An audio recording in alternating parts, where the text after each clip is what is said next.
Good morning mga igat, this is Sheena, your visa DIY buddy and your friendly guide for PH immigration. Good day mga igat! I can read all of your comments and messages, and also pasensya na sa iba na hindi ko talaga mabigay isa-isa yung about sa inquiries nila. Anyways, again, you can find all the informations here in my account. If may specific man na bagay na need yung itanong, you can just message me sa WhatsApp. Basta ayun nga, yung priority ko, yung talagang mga kliyente ko, okay? I just want to clarify something. This is still about the visa and still about sa mga cases ng mga kasal pa. Continuation ito sa part 5, I think. Please, if may mga doubts kayo kung totoo yung mga sinasabi ko, you can scroll mga approved visa na hinawakan ko or kahit yung mga DIY. Dami na akong proofs dito sa account ko. It is again up to you if magpapa-annulment kayo or hindi na lang.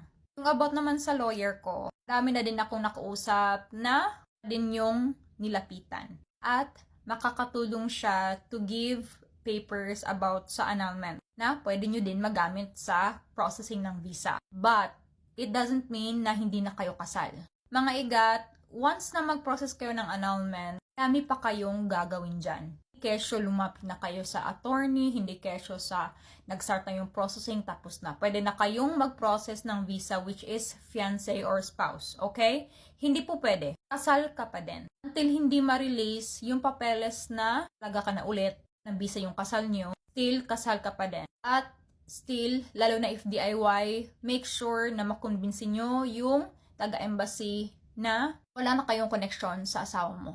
Kasi hindi kesyo na nag-process na kayo ng annulment din, makakakuha ka na ng approved visa. If nahihirapan talaga kayo about that, if confused kayo, if stressed na kayo, I will gladly assist you. Sa mga cases na hinawakan ko, mostly talaga doon mga kasal pa. Mostly doon papunta sa bansa na bawal daw ang kasal at dapat daw is single. For example, dito sa Norway, another Belgium, another sa Netherlands, at another sa Australia. Hindi kesyo sinasabi nila na hindi kayo kasal, hindi na kayo pwedeng kumuha ng visa, makikinig ka na lang.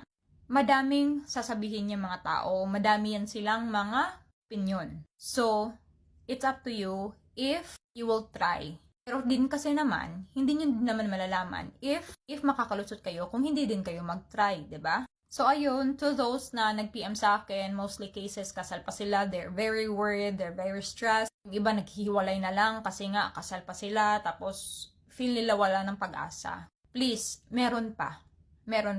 Have the courage to try, and then, need you ng help, I can help you. Ayun lang, sa mga kasal pa, huwag kayong mag-give up.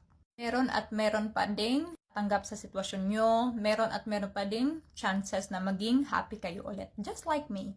Have a good day!